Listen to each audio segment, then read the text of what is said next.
Congress party కార్యాలయంలో MLC Jupudi Prabhakar మీడియాతో మాట్లాడుతున్నారు. ఇప్పుడు లైవ్ చూద్దాం.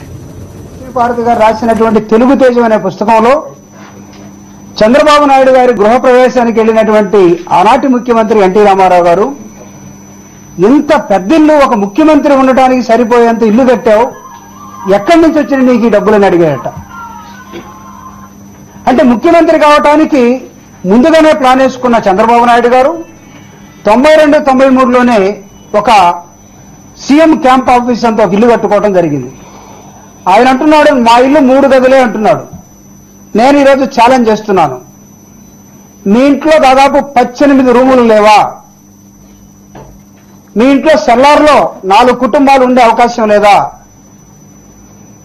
ఒకవేళ 3 గదులే ఉంటే హైదరాబాద్ లో స్లమ్స్ చూడండి, 3 గదులు ఉన్నటువంటి ప్రజలు కుటుంబాలు ఎలా ఉంటాయో.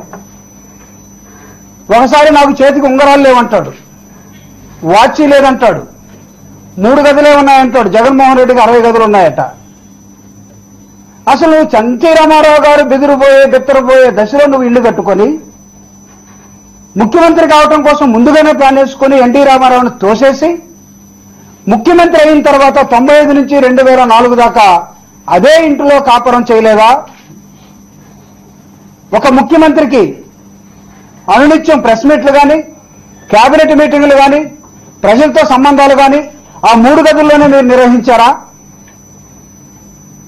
ప్రభుత్వం దగ్గర క్యాంప్ ఆఫీస్ పేరుతోటి డబ్బులు వసూలు చేసి రెంట్, సొంత ఇల్లుని ముఖ్యమంత్రి స్థాయికి కట్టుకొని ఈ ఇంటి ఖరీదు 3 గదులకి మీరు చెప్పిన లెక్క ప్రకారం 8,89,75,000 రూపాయలు అవుతుంది.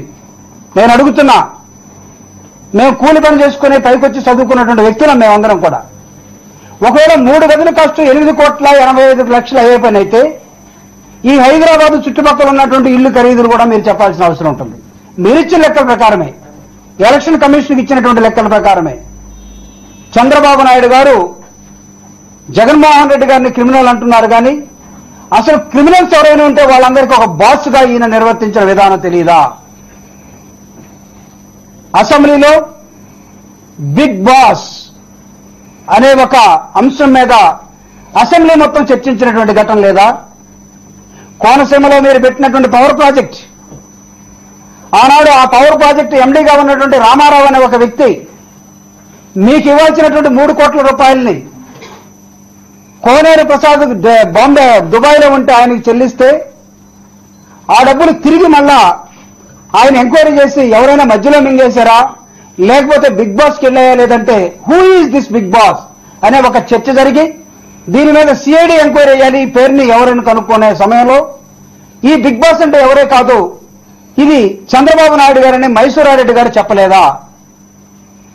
మీకున్నటువంటి బినామీలు, మీకున్నటువంటి ఒక దుర్మార్గమైనటువంటి వ్యవస్థ, మీరు ఏ విధంగా ఇక్కడికి ఎవరిని పంపిస్తారో, ఎలా మేనేజ్ చేస్తారో, మీకున్నటువంటి లింకులు, ఈ దేశంలో ఉన్నటువంటి ఒక మోస్ట్ క్రిమినల్స్ తోటి మీకు లింకులు లేవా?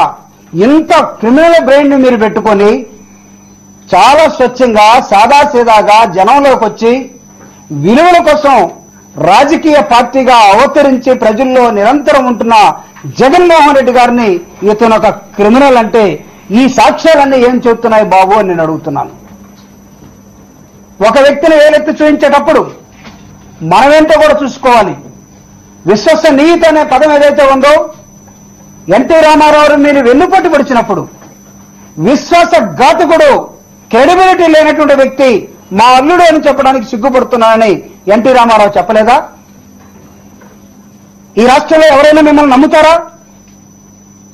అమాయకమైన సామాన్య ప్రజలు వదిలేసేయండి, లేకపోతే బూత్ కమిటీలు లేకుండా మీ నిర్మాణాన్ని వదిలేసేయండి. ఈ రాష్ట్రంలో కానీ ఈ దేశంలో కానీ మీరు ఒక మాట ఇస్తే మాట మీద కట్టుబడతారనే ఒక నమ్మకం ఎవరికైనా ఉన్నదా? ఇలాంటి వ్యక్తులు మీరు జగన్మోహన్ రెడ్డి గారిని మోస్ట్ క్రిమినల్ అని, అతను నా మీద జీవో ఇవ్వటం కొత్తగా కనుక్కోవడం లేదే. జగన్మోహన్ రెడ్డి గారు చెప్పలేదే, నేను న్యూటన్ని, నేను ఐన్స్టీన్ని, లేకపోతే నేను రాజ్యాంగం రాశాను జగన్మోహన్ రెడ్డి చెప్పట్లేదే. వాళ్ళిచ్చిన జీవోకి వాళ్ళని విచారించకుండా మమ్మల్ని ఎందుకు విచారిస్తున్నారు? You call that gentleman who was the chief minister at that time అని జగన్మోహన్ రెడ్డి గారు చెప్పడం జరిగింది. దీనికి ఆస్తుల్లోకి వెళ్తే మీరు రాజకీయాల్లోకి వచ్చినప్పుడు మీ ఆస్తులు ఎంత, ఈ రోజు మీ ఆస్తులు ఎంత? రాజకీయాల్లోకి వచ్చిన తర్వాత మీరు సృష్టించినటువంటి బినామీలు జైబేరిలో మీకు పార్ట్నర్షిప్ లేదా? మధుకాన్లో పార్ట్నర్షిప్ లేదా? సుజనా చౌదరితో మీకు పార్ట్నర్షిప్ లేదా? సీఎం రమేష్ తోటి పార్ట్నర్షిప్ లేదా? మార్గదర్శి ఫైనాన్షియల్ అని 29 కోట్లతోటి మూసేసినటువంటి సంస్థలో మీరు పార్ట్నర్షిప్ లేదా? మీకు బినామీలు కాదా? బినామీలుగా ఉన్న వాళ్ళని తవ్వాలంటే కొండను తవ్వినట్టుగా తవ్వాల్సిన అవసరం ఉంటుంది. ప్రభుత్వ సంస్థలే ముక్కు మీద నోటి మీద ఏలేసుకునే దశకి మీరు ఒక విచిత్రమైనటువంటి ఎవరు కనుక్కోలేనటువంటి ఒక సిచ్యువేషన్ సృష్టించి ఈ రాష్ట్రాన్ని వెళ్లే క్రమంలో ప్రజలు మిమ్మల్ని నమ్మలేక బయటికి నెట్టినటువంటి విధానం. ఈ రోజు జగన్మోహన్ రెడ్డి తోటి పోటీ పడాలనే ఒక ఆలోచనతోటి పోటీ పడలేక ఆయన 30 రోజులు ఒక జిల్లాను తిరుగుతూ ఉంటే 3 రోజుల జిల్లాలు తిరిగి ఆయన చెప్పినటువంటి జీవోని ఇది నాది కాదు, ఇతను మోస్ట్ క్రిమినల్ అంటే మోస్ట్ క్రిమినల్స్ కానీ లేకపోతే ఇంకా ఎవరికైనా బాస్ ఉంటే మీరే దానికి బిగ్ బాస్ అవుతారు. 2020 అనే ఒక ఫార్ములాను తీసుకొచ్చి మీరు ఇప్పుడు చేసేది 2020 దాకా ఎవరికి తెలియకుండా ఉండడం కోసం మీరు చేస్తున్న ప్రయత్నం ఏదైతే ఉందో దీన్ని ప్రజలు ఎవరు నమ్మటం లేదు. కాబట్టి మీరు ఈ రాష్ట్రంలో ఏవైనా పేర్లుంటే దొంగలకి గజ దొంగ కానీ, మోసగాళ్ళకి మోసగాళ్ళు కానీ, లేకపోతే అబద్ధాలు కోరికి అబద్ధాలు కానీ, లేకపోతే ఇంకొక దానికి ఏ పేరున్నా దానికి మీరు సామ్రాట్ అవుతారు. జగన్మోహన్ రెడ్డి గారు కానీ నిరంతరం ప్రజల్లో ఉండే వైఎస్ఆర్ కాంగ్రెస్ పార్టీ నాయకులు కానీ విలువల కోసం కానీ అవినీతి మీద మాట్లాడే అధికారం మీకు లేదు. మీరు మాట్లాడారు అవినీతి మీద. పాప అన్నా హజారేకి సోదరుడుగా, అన్నగా, బామర్దిగా, తమ్ముడుగా మీరు వెళ్ళారు.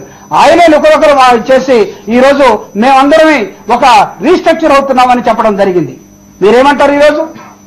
కాబట్టి చంద్రబాబు నాయుడు గారు మాట్లాడే మాటలకి ఏమాత్రం విశ్వసనీయత లేదని, అతను నిజంగా 3 గదుల ఇళ్లలో ఉంటే 3 గదుల ఇల్లు 8,89,00,000 ఎలా అవుతుందో చెప్పాలని, ఈ బిగ్ బాస్ అనే అంశానికి సిఐడి ఎంక్వైరీ వేశారో లేదో తెలియదు కానీ వచ్చినటువంటి చర్చ మీది కాదా? మీరు అనేకమైన అంశాల మీద మీరు దుబాయ్ ఎన్నిసార్లు తిరగటం జరిగింది? ఈరోజు వీటన్నిటికీ సమాధానం చెప్పాల్సిన అవసరం మీ మీద ఉంటే ఒక జీవోను చూపిస్తే ఈ జీవోని ఎక్కడైనా సరే రాజకీయాల్లో క్రెడిబిలిటీ ఉండాలంటే సొంతం చేసుకోవాల్సిన అవసరం. That is Rajasekhar Reddy. ఓడినా గెలిచినా నాదే బాధ్యత అన్నాడు. ప్రజలకు ఒక మాట ఇస్తే మాట మీద నిలబడ్డాడు. మీలాగా తప్పుకొని తిరగలేదు. అలాంటి వ్యక్తి కొడుకు రాజకీయాల్లోకి వచ్చి 2002లో జరిగినటువంటి ఘటనకి నాకేమి సంబంధం, అతను కూడా పిలవమంటే మీరు చేసినటువంటి విధానం ఆడుతున్న వింత నాటకం ఈ రోజు ప్రజలు గమనిస్తూ ఉన్నారు.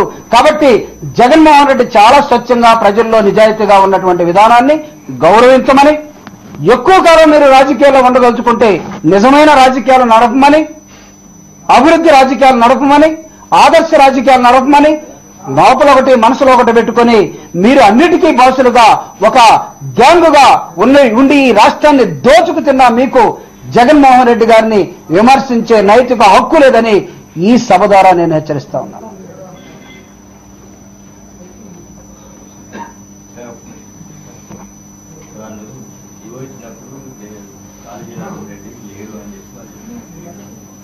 లేడని ప్రూవ్ చేయమనండి. Geo given by no. See, Geo is very clear. Geo is given by the principal secretary of the particular department, and this Geo